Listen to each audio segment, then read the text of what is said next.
Join us now for Education Matters, a weekly look at the real people and real stories in education across North Carolina. Welcome to Education Matters, presented by the Public School Forum of North Carolina. I'm Keith Poston. Does having at least one black teacher make it less likely a black student will drop out of school? Or how about more likely to go to college too? Our first guest today says yes, and she has the research to back it up based on student data from right here in North Carolina. We're also going to talk to her about discipline disparities for students of color and meet the founder of a youth mentoring program in Durham, all on today's show. Before we tackle our main topic, we always open with our Edlines, a quick scan of education headlines across North Carolina and the U.S. On last week's program, we talked with leaders from Durham about the potential takeover of two of its elementary schools by the North Carolina Innovative School District. After taping last week, one of the schools, Lakewood Elementary, was dropped from the list of 6 schools under consideration. Glenn Elementary remains on the list, along with 3 other schools located in Rocky Mount, Northampton County, and Robeson County. Durham school leaders and parents vow to continue to fight to keep the ISD out of Durham.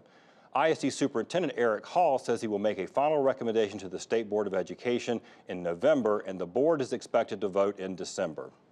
If selected, a school must be handed over to a charter school operator that will be selected by the ISD, or the school must be closed. The General Assembly convened last week for a fast and furious 3-day session, but 2 areas that many in the public education community wanted to see addressed failed to advance. School leaders from across the state have been asking for relief on a K-3 class size mandate they say they cannot afford to implement without new funding or with drastic cuts in teaching positions such as arts, music, and PE. Beyond the personnel costs, many districts say they lack the classroom space and do not have the time or the resources for that either. The North Carolina House seemed ready to address it, but opposition from the Senate forced leaders to withdraw the measure. The other area was principal pay, where the legislature did address one issue where a small number of principals being paid on the teacher pay schedule would lose pay.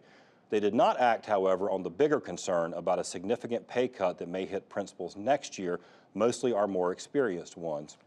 Some districts fear they will lose many of their best principals to early retirement if these big cuts happen next school year. Finally, a bill introduced by Mecklenburg County Republican Representative Bill Brawley to allow 2 Charlotte area communities, Mint Hill and Matthews, to form their own municipally operated charter schools failed to advance in the Senate. Opponents of the bill fear it will set a bad precedent if suburban communities begin pulling out of the larger school districts, in this case Charlotte-Mecklenburg schools, further exacerbating a pattern of resegregation. Supporters of the measure say the communities simply want more choice and options for their students. Representative Brawley said he intends to bring it up again in January. Remember, you can always visit the Public School Forum's website at ncforum.org, click on Education Matters, and read more about each of these headlines as well as the other topics we cover each week.